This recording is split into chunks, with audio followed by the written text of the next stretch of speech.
Ну, сюди ще та сама ситуація, коли жінка або дівчина, або там доросла людина, та без різниці. От вона каже, типу, що я більше ніколи в житті не хочу там відносини, або я більше ніколи в житті нікому не повірю і так далі. Тобто, розумієте, наскільки в людини пережитий досвід болі. Тобто, якби людина побула типу в шлюбі, і в неї наскільки було все класно, прямо чоловік божество, так і шикарно, то вона б більше не казала б ніколи, що я ніколи в житті не буду типу другий раз шлюб, або типу, що я ніколи в житті там не то. Розумієте як?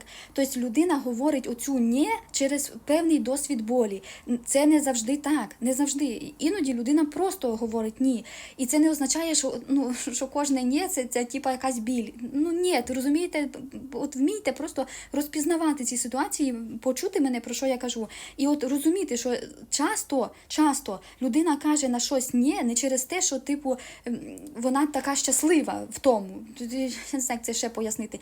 І от буває, коли там, наприклад, шлюбом це такий самий елементарно. Коли дівчина побуває у відносинах, де в неї настільки витруть ноги, де її там б'ють, де з неї знущаються, де вона ледве звідти вилазить, і потім в неї настільки оця біль того всього, що вона, так би сказати, ставить щит, не пускає нікого потім до себе, розумієте? Через те, що настільки їй болить оте попереднє, що вона навіть не може туди піти. Те ж саме є ситуація, коли в людини є якась пережита біль з кимось одним. Наприклад, якщо от є хлопчик і він, будучи, наприклад, там якимсь школьником, наприклад, дуже сильно любив там дівчинку, і він прийшов до неї і зізнався їй в любві.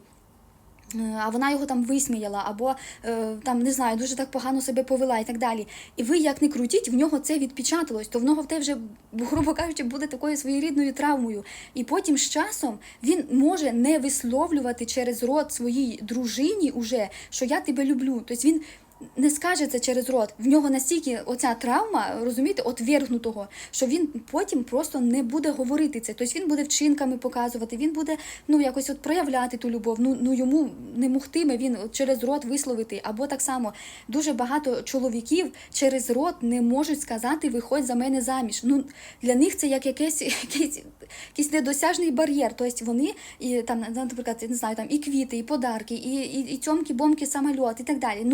От прямо цю фразу, типу, як от там, або ти будеш моєю дружиною, чи там щось, розумієте, от є такі випадки. Тобто я просто за те, щоб ви побачили ситуацію з іншої сторони. Якщо ваш чоловік не висловлює через рот вам, наприклад, що я вас люблю там часто, то може бути таке, що в нього за тим стоїть певний досвід. А може бути таке, що він просто така людина, розумієте? Це також, враховуйте. Просто різні варіанти, вони існують.